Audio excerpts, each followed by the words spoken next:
hope you are having a great day as always. I'm going to be sharing with you two deadlift sessions from this week that just passed. The first one, I had planned to work up to a top set of 5 reps for 500 pounds, and I'm sharing that with you here. The problem on this session was that when I actually hit the first rep on that set, I just felt like it wasn't in me that day, so I decided immediately in that moment to change up the rep range, set rep range, and I did 5 singles of 500 pounds. I did 5 reps, 5 sets with a single, and I basically spaced it out by about 2 to 3 minutes per set. So I had about 2 minutes. So I did my one set, waited 2 minutes, next set, 2 minutes, next set. Basically, I still ended up getting 5 reps of 500 pounds. I just modified the set rep range because I just wasn't feeling like hitting a 5 rep set on that particular day.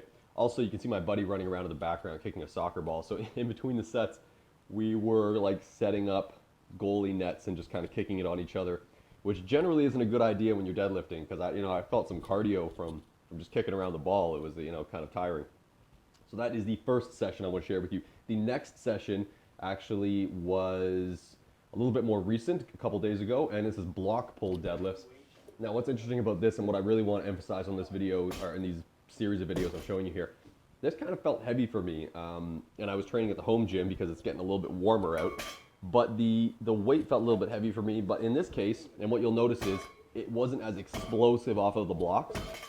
If you're doing, especially with a sumo deadlift, if you're doing a deadlift and you don't feel it come off the ground right away, here's where the experienced lifter comes out, because what you want to do is just take your time, be patient, and just really focus on utilizing the appropriate muscles for the movement and just push through that initial doubt, let's call it. Because there was a little bit of a doubt on my top sets here for the block pulls, which I did 2 sets of 2 at 500 pounds. It just felt a little bit heavy. It didn't move right away. But if I check back the video, I look at my form, everything looked okay. Like my ass didn't rise before the bar.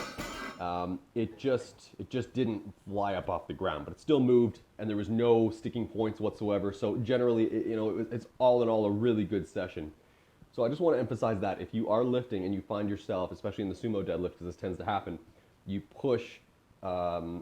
You kind of want to think of it like a leg press. So you're pushing with your legs and you're using your arms. I mentioned this in a recent video on hook grip, but you're pushing with your legs and you're using your arms like hooks, and you're getting it off the ground. If it doesn't come up right away, be patient with it. Don't grind it out where you're bending your back over and getting out of position in poor form.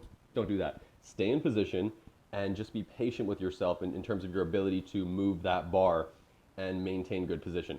And once you get it off the ground, keep focusing on maintaining that position, and then obviously get it up, lock it out, and you got yourself a good lift. So that's basically the advice I want to give you. If you find yourself lifting and sometimes it just doesn't move the way you want, or if you feel sluggish that day, modify the set rep range as I did in the first example.